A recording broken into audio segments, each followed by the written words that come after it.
Rohit শর্মাকে out করে ওয়াংখেড়ের গ্যালারিকে চুপ করিয়ে দিয়েছিলেন মুস্তাফিজুর রহমান। তবে রোহিত ভক্তরা বিষয়টি মেনে নিতে পারেননি। ভারতের সমর্থকদের উগ্র আচরণের শিকার হতে হলো কাটার মাস্টার মুস্তাফিজকে। রোহিতকে আউট করায় মুস্তাফিজের ইনস্টাগ্রাম অ্যাকাউন্টে হামলে পড়েছেন রোহিতের সমর্থকরা। নানাভাবে মুস্তাফিজকে কটাক্ষ করার পাশাপাশি কারো কারো অদ্ভুত আহ্বান, মুস্তাফিজ যেন রোহিতের কাছে ক্ষমা চান।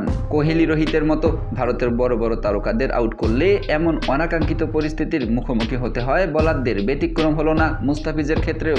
আইপিএল এর হাই ভোল্টেজ ম্যাচে দিল্লি ক্যাপিটালসের মুখোমুখি হয় মুম্বাই ইন্ডিয়ান্স। টসে হেরে ব্যাট করতে নেমে যে স্বপ্নের মতো শুরুর স্বপ্ন দেখেছিল মুম্বাই, তা ভেস্তে যায় মুস্তাফিজের কারণে। ইনিংসের তৃতীয় ওভারে নিজের প্রথম ওভার করতে আসেন মুস্তাফিজ। এসেই সাজঘরে ফেরান মুম্বাই ইন্ডিয়ান্সের সবচেয়ে বড় সুপারস্টার রোহিত শর্মাকে। মুস্তাফিজের বিরুদ্ধে নিজের প্রথম বলে রোহিত তালুবন্দী হন। অভিষেক পোরেলের হাতে 5 বলে 5 রান করে ফেরেন সাজঘরে।